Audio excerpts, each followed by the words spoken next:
Hello and welcome to the introduction to Microsoft Excel 2007. To begin the Excel program, click on the Start button at the bottom left-hand corner of your screen.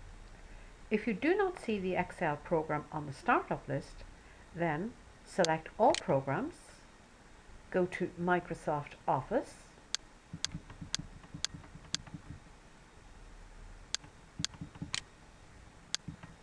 and select Microsoft Excel. The program will then launch on screen and Microsoft Excel will open with a brand new file ready for you to begin working on. Files in Microsoft Excel are called workbooks. At the very top of the screen you will see the title bar. The title bar currently says Book 1 Microsoft Excel. To the left of the title bar is the Quick Access toolbar. This is a new feature with the 2007 version of Excel. To the left of the Quick Access toolbar is the Microsoft Office button. Below the title bar is the ribbon. On the ribbon we have the tabs, the Home tab, the Insert tab, the Page Layout tab, the Formulas tab, the Data tab, the Review tab, the View tab. You may or may not have the Developer tab. I will click back on the Home tab. On the Home tab, we have got the various groups of commands. Here we have the Clipboard group, and on the Clipboard group we have the Paste, Cut, Copy and Format Painter commands. On the Font group we have got the Font and Formatting commands. You will notice at the bottom right hand corner of some of the groups we will have launcher arrows.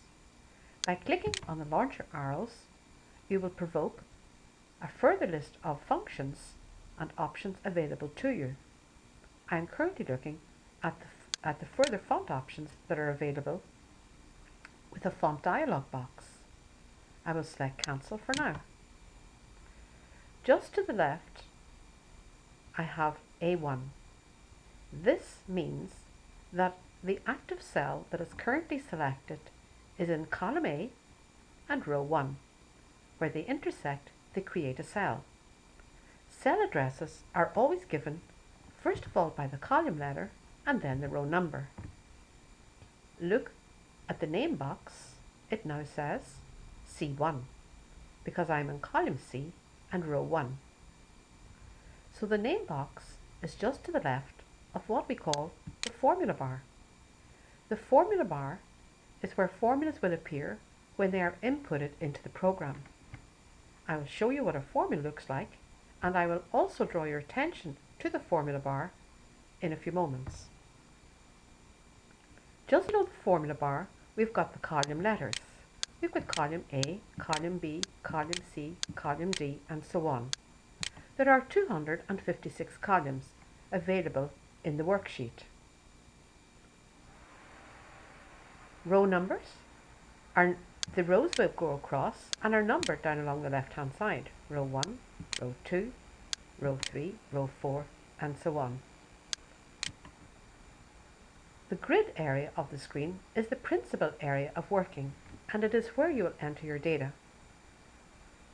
On the right hand side of the screen we have got the vertical scroll bar with the arrow at the top and the arrow at the bottom. And if I scroll down, you can now see the letters on the left hand side changing. And if I scroll back up again by holding my mouse pointer down on the arrow and then release, I will be brought back to the top of my worksheet, back to cell A1. Underneath the grid area we've got the sheet tabs, sheet 1, sheet 2, sheet 3 and so on. Think of these as different compartments within your file. Not strictly pages, because sheet 1, if we were to print it out, could occupy many pages. But think of these as little separate compartments within the same file. To the left of sheet 1 we have the sheet tab arrows. The first one will navigate us and take us to the very first sheet in our workbook. The last one will take us and present us with the last worksheet in the workbook. And the two little arrows in between will take us a sheet at a time in the direction they're pointing. You may wonder why these are necessary when we only have 3 sheets. But with Excel, you can add as many sheets as you require while working with the Excel file. To the right of the sheet tabs, we've got the horizontal scroll bar. This will enable us to scroll horizontally. And as I scroll horizontally, look at the headings changing. Look how the alphabet changes to the AA alphabet, AB, AC, and so on. Let me scroll back. Again, I will hold my mouse button down and scroll back. At the bottom of my sheet tabs, I have got the status line, which currently says in ready. I'm in ready mode. I am ready to enter my data into the cell. And of course, the very last strip down at the very bottom is my taskbar. So let me enter some data just to show you how Excel works. Here I will enter the word products and move to the cell to the right. In the cell to the right, I would like to enter Monday. The lovely thing about the Excel program, it has some built-in custom lists within it. Notice when I place my mouse pointer on the Monday cell, it is a white cross. However, if I bring my mouse pointer to the bottom right-hand corner of the Monday cell, I will get a thin black cross. This is called the fill handle. By holding down my mouse button and now dragging the fill handle right across, I can release it in G1 to go as far as Saturday. The fill handle will always present me with custom lists. The built-in custom lists within Excel are days in the week, months of the year, quarter 1, quarter 2, and so on. However, you can build your own custom lists and save them in the Excel program. Custom lists will work in any direction. For example, if I click on Saturday, move my pointer to the bottom right-hand corner of the Saturday cell and wait till the thin black cross shows up. This is the fill handle. Now hold down the mouse button and drag it in whatever direction you require. And look how Excel will fill in the rest of the days of the week in the correct order. Now to enter data in Excel, we will enter some products in Excel.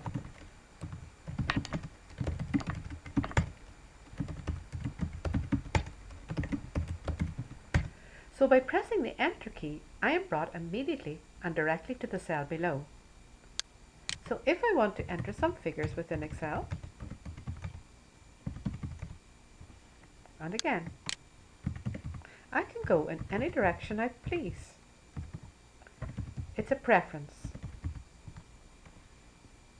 So you can either click with the mouse to move to a particular cell, press the Enter key to move directly to the cell below, or press your Tab key or right arrow key on your keyboard to move to the cell to the right.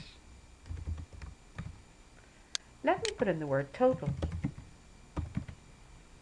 Excel has an automatic way of totaling columns. We can get Excel to total the figures that are currently in column B by placing our mouse pointer on what's called the auto sum function on the editing group in the Home tab. It will present us with a formula equals the sum of B2 to B5. Excel proposes the cell range and enters an automatic formula. Take a look at the formula bar. The formula bar also displays the current formula presented. Equal the sum of B2 to B5. This means include the cell range starting in cell B2 and include all the cells until you get to B5 and also include B5 and then sum the group. So I press Enter to accept. Excel now presents me with the answer 825. Let's try that again. Click into the cell directly below, place our mouse pointer on the AutoSum function on the editing group and press on the AutoSum function. Press Enter to accept. To look at this, you would not know that this is a formula, but by selecting the cell and taking a look at the formula bar, you can see that it is the formula that appears rather than the result. If I use my up arrow on the keyboard to move to cell C5, you can now see the formula bar displays 345, which is known as a value. So a value will appear on the formula bar, but the result of a formula will always appear as a value in the cell and as a formula on the formula bar. Other things to observe within Excel. You will notice when I entered my text, apples, oranges, potatoes, carrots, and so on, they automatically aligned to the left-hand side of a cell. When I entered my figures, they automatically aligned at the right-hand side of the cell. Excel always treats text and figures completely differently.